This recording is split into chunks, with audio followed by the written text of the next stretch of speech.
সুপ্রিয় দর্শক, আসসালামু আলাইকুম। আপনাদের সবাইকে স্বাগত জানাচ্ছি এখনকার আলোচনায়। আপনাদের সঙ্গে আছি আমি সিরাজুল ইসলাম। দর্শক, বাংলাদেশের প্রধানমন্ত্রী তারেক রহমান চীন সফরে গেছেন। তার এই সফরকে আমি ব্যক্তিগতভাবে যে রকম দৃষ্টিতে দেখছি, আমি সেই আলোচনাটা এখানে আজকে আপনাদের সামনে তুলে ধরতে চাই। পাশাপাশি এই সফর থেকে আসলে তিনি কি অর্জন করলেন বা বাংলাদেশ কি অর্জন করলো এবং বিভিন্ন মহলের জন্য তিনি কি বার্তা দিলেন, সেই আলোচনা আমি এখানে তুলে ধরার চেষ্টা করব। আশা করি আপনারা শেষ পর্যন্ত সঙ্গে থাকবেন। দর্শক, আর যদি ভিডিও ভালো লাগে তাহলে লাইক কমেন্ট শেয়ার তো করবেনই, পাশাপাশি চ্যানেলটি সাবস্ক্রাইব করে সাথেই থাকবেন। দর্শক, চলুন বিস্তারিত আলোচনা করি। শহীদ প্রেসিডেন্ট জিয়াউর রহমানের বড় ছেলে তারেক রহমান দীর্ঘ 17 বছর ব্রিটেনে থাকার পর বাংলাদেশে এসেছেন। নির্বাচন হয়েছে, নির্বাচনে তিনি এমপি নির্বাচিত হয়েছেন এবং তার দল সংখ্যাগরিষ্ঠতা পাওয়ার কারণে সরকার গঠনে সক্ষম হয়েছে এবং তিনি প্রধানমন্ত্রীর দায়িত্ব নিয়েছেন। এটা একদম এই সমস্ত সব কিছু স্বাভাবিক ব্যাপার ছিল, তাই ঘটেছে। এখন সবচেয়ে মূল আলোচনা যে জায়গায় ছিল সেটি হচ্ছে যে জিয়াউর রহমানের যে দৃষ্টিভঙ্গি ছিল, বেগম খালেদা জিয়ার যে দৃষ্টিভঙ্গি ছিল, যেমন রাজনৈতিক নেতৃত্ব ছিল, তারেক রহমান কি সেই রকম দৃষ্টিভঙ্গি, সেই রকম নেতৃত্ব, সেই রকম অবস্থান নিতে পারবেন কিনা, সেই রকম দৃষ্টিভঙ্গি পোষণ করবেন কিনা, সেই রকম নেতৃত্ব দিতে পারবেন কিনা, এবং ভূ রাজনীতির কৌশলে তিনি কতটা এঁটে উঠতে পারবেন। দীর্ঘদিন তো তিনি দেশে ছিলেন না, দেশের সক্রিয় রাজনীতিতে তিনি ছিলেন না। এইরকম নানা প্রশ্ন ছিল। এই জায়গা থেকে কেউ কেউ আগ বাড়িয়ে বা খানিকটা এগিয়ে গিয়ে অনেকটা সমালোচনামুখর হয়ে বলেছেন কেউ কেউ যে তারেক রহমান ভারতের সাথে বিশেষ সম্পর্ক রাখবেন, ভারতের ব্যাপারে নতজানু পররাষ্ট্রনীতি অনুসরণ করবেন এবং তিনি বাংলাদেশের এই মুহূর্তে 24-এর আন্দোলনের পরে বিশেষ করে যে রকমের নেতৃত্ব, যে রকমের অবস্থান নেওয়া দরকার তিনি তা করতে পারবেন না, তিনি সেই রকমের অবস্থান গ্রহণ করতে পারবেন না। নির্বাচন হয়েছে 12ই ফেব্রুয়ারি, তারপর সরকার গঠন এবং 12ই ফেব্রুয়ারি থেকে এই পর্যন্ত 4 মাসের বেশি সময় পার হয়ে গেছে। এই দীর্ঘ সময়টাতে, অর্থাৎ এই যে 4 মাসের বেশি সময়, এই সময়টাতে পুরোটা সময় জুড়েই তার ব্যাপারে যারা সমালোচনা মুখর ছিলেন তারা ওই সমালোচনা জারি রেখেছেন, আর যারা তার পক্ষের লোকজন, দলীয় কর্মী, তারা তাদের মতো করে বলে গেছেন, তারা তাদের মতো করে সমর্থন করে গেছেন, এখনও সমর্থন অব্যাহত রেখেছেন। আর মাঝখানে একটা বিরাট জনসংখ্যা, বিশ্লেষক মহল, পর্যবেক্ষক মহল, রাজনৈতিক পর্যবেক্ষক মহল বা আন্তর্জাতিক আঞ্চলিক পর্যায়ে যারা বিশেষ ভূমিকা রাখে, অনেকেই তারেক রহমান কি করতে চান, কি রকমের দৃষ্টিভঙ্গি পোষণ করেন এবং তার অবস্থান কি হবে, বিশেষ করে আঞ্চলিক ভূ রাজনীতির ক্ষেত্রে, এগুলো দেখার জন্য গভীরভাবে অপেক্ষা করছিলেন, পর্যবেক্ষণ করছিলেন। আমি ব্যক্তিগতভাবে মনে করছি তারেক রহমানের এই চীন সফরের ভেতর দিয়ে অনেক কথার জবাব হয়ে গেছে। হয়তো একটা বিষয় আমি ব্যক্তিগতভাবে খুবই পর্যবেক্ষণ করছিলাম, আমিও দেখার অপেক্ষায় ছিলাম যে আসলে তারেক রহমান প্রধানমন্ত্রীর দায়িত্ব নেওয়ার পর দেশের জন্য, আন্তর্জাতিক অঙ্গনের জন্য এবং আঞ্চলিক ভূ রাজনীতির ক্ষেত্রে, কূটনীতির ক্ষেত্রে কেমন ভূমিকা রাখেন, কেমন অবস্থান গ্রহণ করেন, কি করেন তিনি, এটা গভীরভাবে পর্যবেক্ষণ করব। আমি অনেকের মতোই হয়তো স্বাভাবিকভাবেই পর্যবেক্ষণ করার চেষ্টা করেছি এবং আমার কাছে মনে হয়েছে এই যে সফরে গেলেন তিনি, এর আগ পর্যন্ত 4 মাস সময় ধরে যে সরকার পরিচালনা করেছেন, সেই সময়ে কিন্তু অনেক সমালোচনার জবাব তিনি দেননি কথার মাধ্যমে।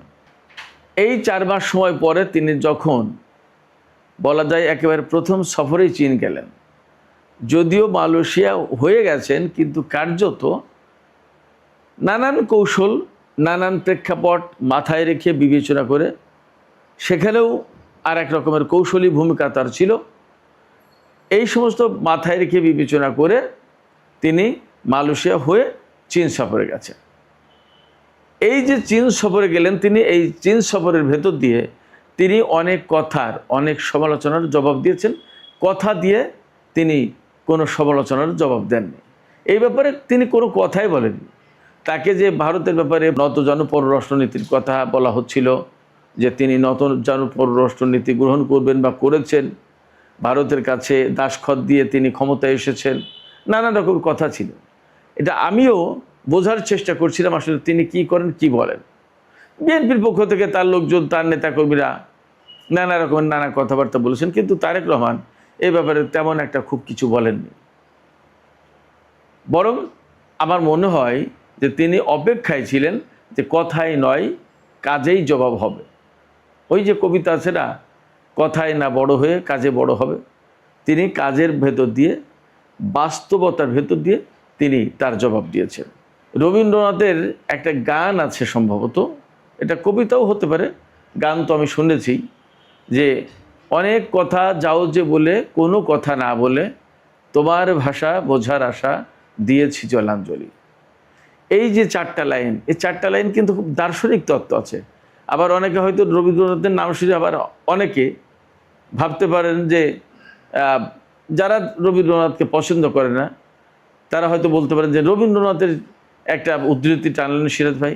আমি আপনাদের কাছে আমার অবস্থান পরিষ্কার করি। সেটা হচ্ছে যে আমি কিন্তু একেবারে, আমি যেহেতু সাংবাদিকতা করি, সেক্ষেত্রে আমার সব মহলে সব জায়গায় মোটামুটি একটা ইন্টারাকশন থাকে, অবস্থান থাকে, যাওয়া আসা থাকে, ইত্যাদি ইত্যাদি। তাই বলে যে আমার ব্যক্তিগত কোনো দর্শন নেই, চিন্তা নেই, আমার কোনো আবেগ অনুভূতি নেই, বা আমার কোনো অবস্থান নেই, পছন্দ নেই, ভালো লাগা নেই, তা কিন্তু না। নিশ্চয়ই আছে। আমি জাতীয়তাবাদী চিন্তা করি, আমি দেশকে নিয়ে ভাবি, আমি ইসলাম সম্পর্কে ভাবি, ইসলামী আচরণ, ইসলামী উম্মা, ইসলামী দর্শন, এগুলো নিয়ে ভাবি, কাজ করি। আবার দেশ এবং দেশের স্বার্থ যখন, তখন কিন্তু আমি একে প্রচণ্ডভাবে অনড় অটল, এখানে কোনো আপোষ হবে না। জাতীয় স্বাধীনতা, সার্বভৌমত্বের যে প্রশ্ন, সেখানে কিন্তু আমি সাংবাদিকতা করি আর যাই করি, ওই জায়গায় একেবারেই অনড় অটল অবস্থান, সেখানে কোনো আপোষ নেই। তো যাই হোক, সাংবাদিকতা করার সূত্রেই বিজ্ঞান, সাহিত্য, সংস্কৃতি, কবিতা, গান, গল্প, ছোট সাহিত্য, উপন্যাস, অনেক কিছুই টাচ করে দেখার প্রয়োজন আসে, প্রশ্ন আসে। তো রবীন্দ্রনাথের যে কথাটা, এটা অনেকটা দার্শনিকের মতো বলছিলাম এই কারণে যে অনেক কথা যাও যে বলে কোনো কথা না বলে, অর্থাৎ কোনো কথা আপনি বলছেন না, কিন্তু এই যে কোনো কথা বলছেন না, এই না বলা কথার ভেতর দিয়েই অনেক কথা বলা হয়ে যাচ্ছে। রবীন্দ্রনাথ এইটাই বলতে চেয়েছেন যে তোমার ভাষা বোঝার আশা দিয়েছি জলাঞ্জলি। অর্থাৎ তুমি যে কোনো কথা না বলে অনেক কথা বলে যাও, তোমার ভাষা বোঝার আশা দিয়েছি জলাঞ্জলি, আমি আর ওই ভাষা বোঝার আশা আর আমি রাখি না। যাও, সেটা আরেক দিক। তো তারেক রহমান সম্ভবত এই অনেক কথা না বলে বড় কাজের ভেতর দিয়ে তিনি তার সমালোচকদের জবাব দিলেন। এই জবাবের একটা অংশ তার সমর্থক কর্মী, তার হিতাকাঙ্ক্ষী যারা, তাদের পক্ষেও, মানে তাদের জন্যও হয়ে গেল। তারা হয়তো এতদিন খুব স্ট্রংলি কিছু বলতে পারছিলেন না, এখন হয়তো স্ট্রংলি বলার উপজীব্য উপকরণ পেয়ে গেলেন। যা হোক, আমি যে কথাটা বলতে চাই, মূল আলোচনায় যেখানে যেতে চাই, সেটি হচ্ছে যে প্রেসিডেন্ট জিয়াউর রহমান, তার উত্থান, তার রাজনীতি এবং বাংলাদেশি জাতীয়তাবাদী রাজনীতির যে দর্শন, এইটা গ্রহণের মূল কারণ ছিল যেটা, সেটা তার ভেতরে, তার পেছনে ভারতীয় অনেকটা আধিপত্যবাদী যে নীতি, বা বাংলাদেশের সাথে তাদের যে বড় ভাই সুলভ আচরণ, এই বিষয়ের বিপরীতে দাঁড়িয়ে এই বাংলাদেশি জাতীয়তাবাদী দর্শনের তিনি সূচনা করেছিলেন, যাত্রা করেছিলেন। এবং তার রাজনীতির, তার দর্শনের, তার কর্মকাণ্ডের, তার কর্মসূচির একটা বড় অংশ ছিল ভারতের সাথে চোখে চোখ রেখে কথা বলা, ভারতের সাথে বাংলাদেশের স্বার্থ একেবারে সমানে সমানে আদায় করার চেষ্টা করা, আদায় করার দর্শন। অনেকেই বলে থাকেন যার কারণে তাকে জীবন দিয়ে হয়তো মূল্য দিতে হয়েছে। তিনি যদি হয়তোবা ভারতের ব্যাপারে আপোষকামী অবস্থান বা নরম অবস্থান গ্রহণ করতেন, তাহলে হয়তো তাকে জীবন দিতে হতো না। প্রেসিডেন্ট জিয়াউর রহমান শহীদ হয়ে যাওয়ার পর বেগম খালেদা জিয়া বিএনপির হাল ধরেন এবং তিনিও কিন্তু একই রকমের দর্শন, একই রকমের মনোভাব, একই রকমের চিন্তা সামনে নিয়ে রাজনীতি শুরু করেন। তিনি কিন্তু শহীদ প্রেসিডেন্ট জিয়াউর রহমানের যে মূল নীতি আদর্শ সেই জায়গা থেকে সরে আসেননি। অনেকেই বলে থাকেন যে প্রেসিডেন্ট জিয়াউর রহমান এবং খালেদা জিয়া তাদের দুইজনের মতো তারেক রহমান কি অবস্থান নিতে পারবেন, এবং তিনি যেহেতু দীর্ঘদিন দেশে ছিলেন না সে কারণে তার পক্ষে কি এটা সম্ভব? এই জায়গায় আমিও অনেকের মতোই বিষয়টা দেখতে চেয়েছিলাম। সেই জবাব তিনি এই সফরের ভেতর দিয়ে অনেকটা দিয়ে দিলেন। চীন সফরে তারেক রহমানের যাওয়ার অর্থ এই না যে ভারতের সাথে শত্রুতা তিনি শুরু করেছেন। এখানে আমরা কূটনীতিতে আমাদের জাতীয় স্বার্থে, আমাদের জাতীয় প্রয়োজনে কাকে অগ্রাধিকার দেব, কাকে আগে রাখবো, কাকে পরে রাখবো, কার সাথে কতটুকু সম্পর্ক করব, কার সাথে কতটুকু সম্পর্ক নিয়ন্ত্রণ করব, কতটুকু এগিয়ে নেব, এই সমস্ত সম্পূর্ণভাবেই আমাদের জাতীয় স্বার্থের দৃষ্টিকোণ থেকে আমাদের নিজস্ব ব্যাপার, এবং এটাই স্বাধীনতার সার্বভৌমত্ব। আমরা যদি নিজেদের নীতি আদর্শ, পলিসি, আমাদের স্বার্থ সুবিধা, আমাদের ভালো লাগা মন্দ লাগা, এইগুলো যদি আমরা আমাদের নিজেদের মতো করে সেট করতে না পারি, ঠিক করতে না পারি, তাহলে কিন্তু এই দেশের স্বাধীনতার সার্বভৌমত্বের কোনো অর্থ হয় না। এই জায়গা থেকেই জনাব তারেক রহমান সেই স্বাধীনতার সার্বভৌমত্বের প্রতি সম্মান দেখিয়ে সেই স্বাধীনতার সার্বভৌমত্বকে উচ্চে তুলে ধরে নিজের মতো করে, নিজেদের মতো করে তার সফরসূচি ঠিক করেছেন। তারেক রহমান বা বিএনপি ক্ষমতা আসার পরপরই ভারতের প্রধানমন্ত্রী নরেন্দ্র মোদী তারেক রহমানকে ভারত সফরের আমন্ত্রণ জানিয়েছেন। চীনের পক্ষ থেকে আমন্ত্রণ ছিল, কিন্তু তিনি মালয়েশিয়া বেছে নিয়েছেন সবার আগে, তারপরে চীন গেছেন এবং চীনের সাথে বেশ কিছু চুক্তি, বেশ কিছু সিদ্ধান্ত হয়েছে। কিন্তু আমি আবারও বলি, এই যে চীন সফরে যাওয়া, মালয়েশিয়া সফরে যাওয়া, এর মানে এই না যে তিনি ভারতকে এড়িয়ে গেলেন বা ভারত সফরে যাবেন না বা ভারতের সাথে শত্রুতা শুরু করলেন, নট দ্যাট। একেবারেই বাংলাদেশের সরকারের বা বাংলাদেশের স্বার্থে বা বাংলাদেশের প্রয়োজনে যে কাজটা করা দরকার তিনি সেই কাজগুলো আঞ্জাম দেওয়ার ব্যবস্থা করেছেন, সেই কাজগুলোর আয়োজন করার চেষ্টা করেছেন, সেই কাজগুলো সম্পন্ন করার চেষ্টা করছেন। কোনো কাজ শুরু করলেন, কোনো কাজ সম্পন্ন করার চেষ্টা করছেন, এই হলো ব্যাপার। হয়তো এরপরেই ভারত সফরে যাবেন, অথবা আমেরিকা বা ব্রিটেন বা মধ্যপ্রাচ্যের কোনো দেশ সফরে যাবেন, ভারত সফরও করবেন। আমাদের যেহেতু স্বাধীন পররাষ্ট্রনীতি আছে এবং আমরা কাউকে প্রভু হিসেবে গ্রহণ করি না বিদেশে, আমাদের সবাই বন্ধু, কেউই প্রভু নয়। সেক্ষেত্রে আমরা আমাদের বন্ধু হিসেবে এখানে আমাদের প্রয়োজনীয় নিরিখে আগে চীন সফর করলাম, তারেক রহমান সেই কাজটা করলেন।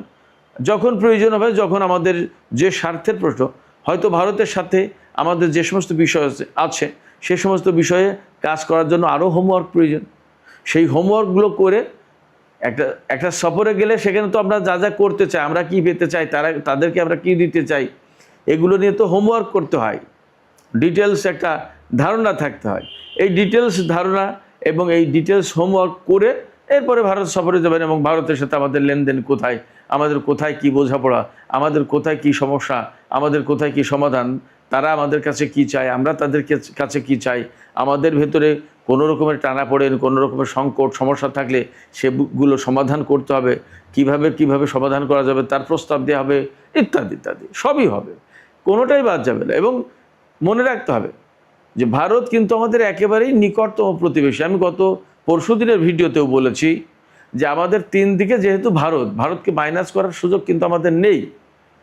তাই বলে ভারতের কাছে যে আমরা একেবারে নতজানু পররাষ্ট্রনীতি গ্রহণ করবো, নট দ্যাট, আমরা তা করব না। আমরা যা করব সেটা হচ্ছে ভারতের সাথে আমাদের সম্পর্ক হবে সম্মানজনকভাবে এবং তাদের সাথে আমাদের একেবারেই সমানে সমান, অর্থাৎ তারা একটা দেশ, আমরা একটা দেশ, তারা স্বাধীন দেশ, আমরা স্বাধীন দেশ। দেশ ছোট কি বড়, জনগণ 140 কোটি কি 20 কোটি, এইটা প্রশ্ন না। প্রশ্ন হচ্ছে তারা একটা দেশ, আমরা একটা দেশ, আমাদের একটা রাজধানী আছে, তাদের রাজধানী আছে, আমাদের সরকার আছে স্বাধীন, তাদের সরকার আছে, আমাদের সমস্ত সব কিছু স্বাধীন, তাদের সমস্ত সব কিছু স্বাধীন। আমরা তাদের সাথে চোখে চোখ রেখে কথা বলবো, আমরা তাদের সাথে ঔদ্ধত্য দেখাবো না। তারা যদি আমাদের সাথে কোনো ঔদ্ধত্য দেখায় আমরা সেটা মানব না। আমাদের নীতি তো এইটা হবে। এবং এই প্রেক্ষাপটে ভারতের সাথে যে সমস্ত আনসলভড বিষয়গুলো, ইস্যুগুলো রয়েছে, সেগুলো সলভ করার জন্য আমার বিশ্বাস যে অনেক বেশি হোমওয়ার্ক প্রয়োজন। এই হোমওয়ার্ক করার জন্য আমাদের সময় লাগবে। হয়তো তারেক রহমান সেই সময়টুকু নিচ্ছেন। নিশ্চয়ই তিনি ভারত সফরে যাবেন। ভারতের সাথে বাংলাদেশের সম্পর্ক আমরা আশা করব উন্নত হবে। উন্নত হবে এই কারণে, আমি আবারও বলি, প্রতিবেশী কিন্তু পাল্টানো যায় না। প্রতিবেশী প্রতিবেশীর জায়গায় থাকবে। আমরা যেমন তাদের প্রতিবেশী, তারা আমাদের প্রতিবেশী, অর্থাৎ দুই প্রতিবেশী, তাদের ভেতরে যদি সম্পর্ক সুন্দর না থাকে তাহলে কিন্তু আসলে প্রকৃতপক্ষে একেবারে জীবনটা ঝাঁঝরা হয়ে যায়, তছনছ হয়ে যায়। কেন? প্রতিদিন আপনি সকালবেলায় ঘুম থেকে উঠে প্রতিবেশীর মুখ দেখবেন, আপনি রাতে ঘুমানোর আগ পর্যন্ত প্রতিবেশীর পাশে থাকতে হবে আপনাকে। এখানে যদি প্রচণ্ড রকমের টানাপোড়েনের সম্পর্ক থাকে তাহলে আপনার ভেতরে কখনোই আপনি মানসিক শান্তিতে থাকতে পারবেন না, কখনোই শান্তিতে থাকা যাবে না। সবসময় ভেতরে ভেতরে একটা অশান্তি, একটা খটমটি সম্পর্ক থাকবে, টানাপোড়েনের সম্পর্ক। এই সম্পর্ক একেবারেই গ্রহণযোগ্য না। এটা কোনো মতেই একটা দেশ, একটা জনপদ বা কোনো ব্যক্তি তার প্রতিবেশীর সাথে বা তাদের প্রতিবেশীর সাথে এইরকম টানাপোড়েনের সম্পর্ক নিয়ে ভালো থাকতে পারে না। আমরা ভারতের সাথে যদি খুবই বাজে সম্পর্কের দিকে নিয়ে যাই, দ্বিপক্ষীয় সম্পর্ক, সেটা কিন্তু আমাদের জন্য যেমন সুখকর হবে না, তেমনি তাদের জন্য সুখকর হবে না। একই রকমভাবে ভারতকেও চিন্তা করতে হবে। যার কারণে এই যে এই সময় পুশিনের যে সংকটটা তৈরি করেছে ভারতের পক্ষ থেকে, এই সংকটটা এখানেই বন্ধ করা উচিত। যা হোক, আমি বলছিলাম চীন সফরের কথা। চীন সফরে কেন জবাবটা হলো, কিভাবে জবাব দিলেন তিনি? ওই যে আগেই বলেছি, অনেকে বলছিলেন যে তারেক রহমান হয়তো নতজানি পররাষ্ট্রনীতি নেবেন ভারতের ব্যাপারে। এখানে যে জবাবটা হলো সেটা হচ্ছে এই, আমি আবারও বলছি যে আমরা বা বাংলাদেশ সরকার বা বাংলাদেশ সরকারের প্রধান নির্বাহী হিসেবে প্রধানমন্ত্রী তারেক রহমান, তিনি এমনটি চাইছেন না যে ভারতের সাথে আমাদের আজই যুদ্ধ লেগে যাক, আজই শত্রুতাপূর্ণ সম্পর্ক শুরু হয়ে যাক, মার কাট সম্পর্ক আমরা চাই না। কিন্তু যেহেতু ভারতের সাথে চীনের একটা ভিন্ন মাত্রার সম্পর্ক, সেই ভিন্ন মাত্রার সম্পর্কের প্রেক্ষাপটে তারেক রহমান যদি সর্বপ্রথম চীন সফর করেন তাহলে স্বাভাবিকভাবেই মানুষ ধরে নেয় যে তিনি ভারতকে এড়িয়ে চীন সফর করলেন। যদিও ভারতকে এড়ানো না এড়ানোর প্রশ্ন না, আমি আগেই বলেছি ভারতের সাথে যে সমস্ত বিষয় রয়েছে সেখানে হয়তো অনেক হোমওয়ার্কের প্রয়োজন, সেইগুলোর জন্য হয়তো he is taking time, but তিনি ভারত সফর করবেন। তারপরেও এটা একটা জবাব হতে পারে তাদের জন্য যারা মনে করে যে তারেক রহমান ভারতের ব্যাপারে নতজানু পররাষ্ট্রনীতি গ্রহণ করবেন। দেখুন, তিস্তা প্রকল্পে যখন বাংলাদেশ সেখানে একটা বাঁধ নির্মাণ করবে, পানি ধরে রাখার ব্যবস্থা করবে, আমাদের উত্তর অঞ্চলে জনজীবনকে স্বাভাবিক করবে তিস্তার পানির মাধ্যমে, অথচ ভারত তিস্তার পানি দিয়েই আমাদের উত্তর অঞ্চলের জনজীবন মারাত্মক রকমের সংকটাপন্ন করে তুলেছে। কীরকম? ওই যে গ্রীষ্মকালে পানি না দিয়ে আর বর্ষাকালে পানি দিয়ে, অর্থাৎ পানি দিয়েই আমাদের জনজীবন সেখানে দুর্বিষহ করে তুলেছে। সেই তিস্তা প্রকল্পের যখন সমাধান করতে যাই আমরা, তার মানে দাঁড়ায় ভারত যেটা চাইছে, ভারত যেটা করছে তার বিপরীতে আমরা অবস্থান নিলাম। তারেক রহমান তো সেই কাজটা করেছেন এবং সেই কাজে ভারতের একেবারে বলা যায় যে জানি শত্রু যেটা চীন, সেই জানি শত্রুর সহযোগিতা নিচ্ছে। তাহলে এটা কার্যত ভারত যে দৃষ্টিভঙ্গিটা পোষণ করে আসছে তিস্তার ব্যাপারে, দীর্ঘদিন যাবৎ তিস্তার চুক্তি হবে হবে করে ঝুলিয়ে রেখে আমাদেরকে সেই চুক্তি দেয়নি এবং আমাদেরকে সেই চুক্তির বা তিস্তার সুফল পাওয়ার সুবিধা থেকে বঞ্চিত করেছে। সেই জায়গায় চীনের সাথে এই ব্যাপারে সমঝোতা করে বা চুক্তি করে বা তাদের সাথে আলাপ আলোচনা করে অনেক বড় কিছু করতে যাচ্ছেন এবং এটা অলরেডি ডিসাইডেড। সেক্ষেত্রে এটা কি নতজানু পররাষ্ট্রনীতির ভিতরে পড়ে না। সীমান্তে যখন পুশিন করছে বা করার চেষ্টা করছে। একটা মানুষকেও তো আজ পর্যন্ত আমি যতদূর জানি একজন সাংবাদিক হিসেবে খবর রাখি, সাংবাদিক হিসেবে না বলেও সংবাদকর্মী হিসেবে বলেন আপনারা, একজন সংবাদকর্মী হিসেবে যখন খবর রাখি, এখনও পর্যন্ত একজন ব্যক্তিকেও ভারতের বিএসএফ বাংলাদেশের ভেতরে পুশিন করতে পারেনি। হ্যাঁ, এই সমস্যাটার সমাধান হওয়া দরকার। কীরকম? আমাদের বাংলাদেশের কোনো মানুষ যদি অবৈধভাবে ভারতে থাকে, তাহলে আসলে থাকা উচিত না, তাদেরকে ফেরত আনা দরকার। কিন্তু তার একটা প্রক্রিয়া আছে, একটা সুন্দর রূপ আছে, সেই সুন্দর রূপে সেই সুন্দর প্রক্রিয়া অনুসরণ করতে হবে। এটা নিয়ে হয়তো আলাপ আলোচনা হবে। বাট সরকারের পক্ষ থেকে তো বিজেপিকে একদম কড়া নির্দেশনা দেওয়া হয়েছে যে সীমান্তে ভারতের এই তৎপরতা কোনোভাবেই যেন গ্রহণ করা হয় না, মেনে নেওয়া হয় না। এবং আমরা দেখেছি যে বিজেপির পাশাপাশি সীমান্তে সাধারণ মানুষ কীভাবে বিএসএফের মুখোমুখি দাঁড়িয়ে এই পুশিনের চেষ্টা বারবার ব্যর্থ করে দিচ্ছে। সেক্ষেত্রে বাংলাদেশের মানুষ যেটা প্রত্যাশা করে, একজন সরকারের প্রধান ব্যক্তি হিসেবে কেন তারেক রহমান সেদিকে যাবেন না? অবশ্যই যাবেন, না যাওয়ার কোনো কারণ নেই। এবং তিনি যদি না যান এবং জনমত যদি তিনি বুঝতে বা পড়তে রিড করতে ব্যর্থ হন, তাহলে সামনে ক্ষমতা ছাড়া না ছাড়ার কিন্তু প্রশ্ন আছে, কারণ নির্বাচন তো আবার হবে। এই সমস্ত সব বিষয় কিন্তু তাকে মাথায় রাখতে হচ্ছে। অতএব চীনের সাথে কেমন সম্পর্ক করা উচিত, ভারতের সাথে কেমন সম্পর্ক করা উচিত, আমাদের স্বাধীনতার সার্বভৌমত্ব, আমাদের জাতীয় স্বার্থ, এই জায়গায় কেমন অবস্থান গ্রহণ করা উচিত, আমাদের কূটনৈতিক অবস্থানটা কি হবে, আমাদের বহির্বিশ্বে এবং আঞ্চলিক ভূ রাজনীতির ক্ষেত্রে অবস্থান কি হবে, সমস্ত সব কিছু তার মাথায় রাখতে হচ্ছে। না রাখলে তো তিনি পরবর্তী নির্বাচনে বৈতরণী পার করতে পারবেন না। তাহলে অতএব এই বিষয়গুলো তাকে মাথায় রাখতে হচ্ছে, তিনি মাথায় রেখেছেন এবং সেইভাবেই এগিয়ে যাচ্ছেন। অনেক মানুষের অনেক প্রশ্নের জবাব তিনি কোনো কথা না বলে অথবা অল্প কথায় দিয়ে দিলেন। আমি এখন ছোট্ট করে একটু বলি একটা পয়েন্ট। 15 দফা যৌথ ঘোষণা হয়েছে। সর্বপ্রথম প্রেসিডেন্ট জিয়াউর রহমান যখন চীন সফরে গিয়েছিলেন তখন একটা যৌথ ইশতেহার ঘোষণা হয়েছিল। 2005 সালে যখন বেগম খালেদা জিয়া সরকারে, তখন দ্বিতীয়বার যৌথ ইশতেহার ঘোষণা হয়েছিল চীন সফরে গিয়ে। আর এই তৃতীয়বার 2026 সালে তারেক রহমানের সময় চীনের সাথে বাংলাদেশ সরকারের যৌথ ইশতেহার ঘোষণা হলো। এটা অনেক বড় গুরুত্ব বহন করে। এই যে যৌথ ইশতেহার অনেক বড় গুরুত্ব বহন করে। যৌথ ইশতেহার মানে কি? রাজনৈতিক দলগুলো নির্বাচনের আগে ইশতেহার ঘোষণা করে না, তারা কি কি করতে চায় দেশের জন্য, মানুষের জন্য, সমাজের জন্য, তার একটা ডিক্লারেশন দেয়। এই যৌথ ঘোষণায় চীন এবং বাংলাদেশ কি করবে তার একটা ঘোষণা এসেছে। আমি এখানে একটা মাত্র পয়েন্ট আলোচনা করি, একটা মাত্র পয়েন্ট যেটা খুব গুরুত্বপূর্ণ, আপনাদের ভিতরে সবচেয়ে বেশি প্রত্যাশা। 2+2 কৌশলগত যে আলোচনা হবে এই ব্যাপারে চীন এবং বাংলাদেশ সম্মত হয়েছে। 2+2 কৌশলগত আলোচনাটা কি জানেন? 2+2 কৌশলগত আলোচনা হচ্ছে যে আমাদের বাংলাদেশের পক্ষ থেকে একজন পররাষ্ট্রমন্ত্রী এবং একজন প্রতিরক্ষামন্ত্রী আলোচনা করবেন চীনের একজন প্রতিরক্ষামন্ত্রী এবং একজন পররাষ্ট্রমন্ত্রীর সাথে।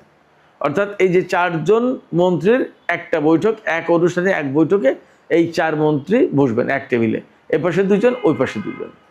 এই আলোচনা, এই বৈঠকটা আন্তর্জাতিক ক্ষেত্রে, কূটনৈতিক ক্ষেত্রে, দ্বিপক্ষীয় সম্পর্কের ক্ষেত্রে অত্যন্ত গুরুত্ব বহন করে।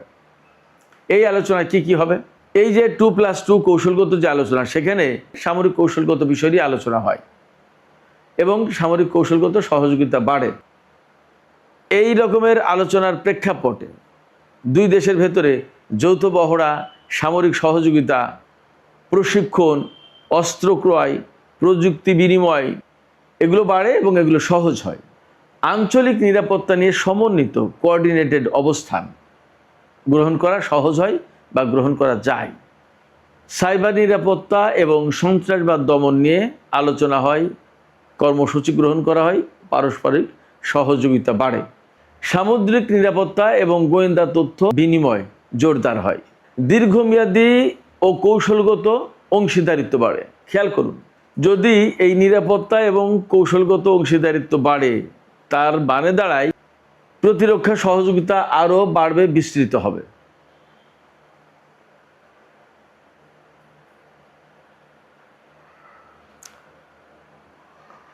প্রতিরক্ষা ও প্রতিরক্ষা প্রযুক্তি নিয়ে দীর্ঘমেয়াদী পরিকল্পনা করা সহজ হয়। চীনের সাথে আমাদের যে 2+2 সংলাপ হবে, তার কারণে আরও কী পাবো? বঙ্গোপসাগর অঞ্চলের সামুদ্রিক নিরাপত্তা, দুর্যোগ মোকাবেলা এবং আঞ্চলিক স্থিতিশীলতা নিয়ে সমন্বয় বাড়তে পারে। আপনারা খেয়াল করুন, প্রত্যেকটা বিষয়ে আমাদের প্রয়োজন, আমাদের দরকার যা তাই ফুটে ওঠে। এই মুহূর্তে সবাই আমরা বলছি যে আমাদের জাতীয় স্বাধীনতা, সার্বভৌমত্ব, ভৌগোলিক অখণ্ডত্ব এগুলো ধরে রাখার জন্য আমাদের সামরিক দিক দিয়ে শক্তিশালী হতে হবে, সামরিক প্রযুক্তি প্রয়োজন। এই যে শক্তিশালী হতে হবে, সামরিক প্রযুক্তি প্রয়োজন, এর জন্য প্রশিক্ষণ প্রয়োজন, এর জন্য অস্ত্র কেনার প্রয়োজন। এর প্রত্যেকটা বিষয় নিয়ে চীনের সাথে আলোচনা হবে। খেয়াল করুন, এই যে চীনের সাথে এইগুলো হলো, এইগুলো হওয়ার কারণে আমাদের ভারতের সাথে পরবর্তী ধাপে আলোচনা করতে সুবিধা হবে যে আমাদের এই আছে, আমাদের আর কি প্রয়োজন, এবং আমরা ভারতের সাথে আর কি আলোচনা করতে পারি, বা কোনটুকু করব কোনটুকু করব না।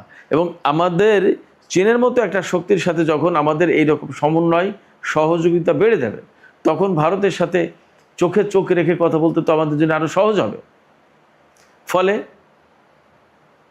প্রধানমন্ত্রী তারেক রহমান চীন সফরের ভেতর দিয়ে অনেক বলা কথার জবাব দিয়েছেন, কোনো কথা না বলে। সুপ্রিয় দর্শক, এখনকার আলোচনা এখানেই শেষ করতে চাই। আপনারা এতক্ষণ যারা সঙ্গ দিলেন তাদের সবাইকে অনেক অনেক ধন্যবাদ। যাবার আগে আপনাদের কাছে একটু জানতে চাই, আপনাদের কি মনে হয় যে প্রধানমন্ত্রী তারেক রহমানের চীন সফরের ভেতর দিয়ে আসলে বাংলাদেশ একটা শক্তিশালী অবস্থান নেওয়ার চেষ্টা করছে আন্তর্জাতিক এবং আঞ্চলিক অঙ্গনে? আপনাদের মতামত কমেন্টে জানাতে পারেন। আর ভিডিও ভালো লাগলে লাইক, কমেন্ট, শেয়ার করবেন। আবারও বলি, আর চ্যানেলটি সাবস্ক্রাইব করে সাথেই থাকবেন। দর্শক, আপনাদের সবাইকে অনেক অনেক ধন্যবাদ। আল্লাহ হাফেজ।